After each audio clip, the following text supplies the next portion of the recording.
Welcome to this podcast. I'm Katie Broadfield, an Associate Director at Whitehead Monckton. And I'm Joshua Parton, a solicitor in the Tax and Estate Planning team, and today we'll be discussing lasting powers of attorney. So firstly, what are LPAs? Well, LPAs allow you to appoint a person or people, i.e. your attorney or attorneys, to act on your behalf should you become unable to do so yourself through mental or physical incapacity. There are two types of lasting powers of attorney: property and financial affairs and health and welfare. So Katie, why should you make them?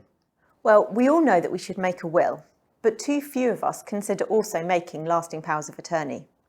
Our population is ageing, and it is estimated that by 2025, more than 1 million people in the UK will have dementia, according to the Alzheimer's Society.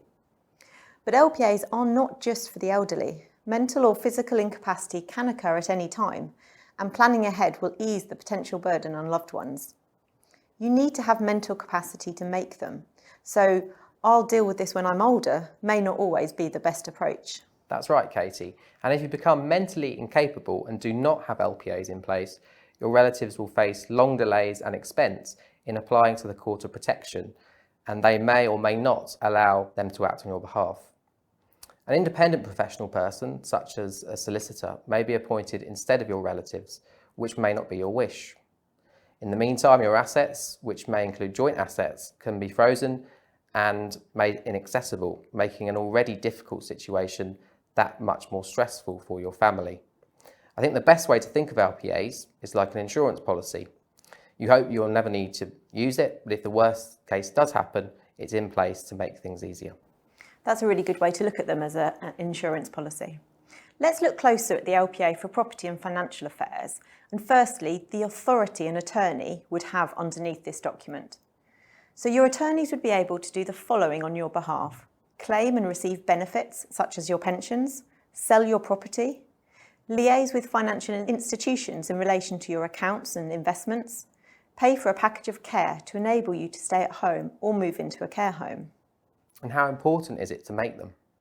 The short answer is very. Should you lose your mental capacity, the banks and other financial institutions are, quite rightly, very strict and will not allow your relatives to access your funds on your behalf without this legal authority, however much money you do or do not have. Should your property need to be sold, your relatives will not be able to deal with this for you without this legal document. If the LPA is not in place, your relatives may have to pay for care fees or other liabilities from their own funds whilst an application is made to the Court of Protection. This can take a long time and is best avoided. So can you tell us more about the second type of LPA, Josh? So this document would give authority to your attorney or attorneys to be able to make decisions on your behalf in relation to health and welfare matters. This could include, for example, everyday decisions such as diet, dress, or daily routine, or it could be bigger decisions such as giving or refusing consent to specific care, including medical treatment. Again, it's a very good idea to consider making the LPA for health and welfare. Without this document, your relatives will have no authority to make decisions on your behalf. Although your next of kin would be consulted by medical professionals, the doctor's decisions in relation to medical treatment would be final. With this document in place, however, your attorney's decisions will be legally binding. So Katie, who should your attorney or attorneys be? The people you choose to appoint as your attorneys should be people you trust who will be capable of managing your affairs. It is usual to appoint your spouse and children. However, you must consider the appointments carefully, as they will have scope to manage all of your money and even sell your property and arrange for you to move into a care home, so you must trust them implicitly. Your attorneys must be over 18 years old and not be bankrupt. Alternatively, you may choose to appoint a professional such as a solicitor or accountant.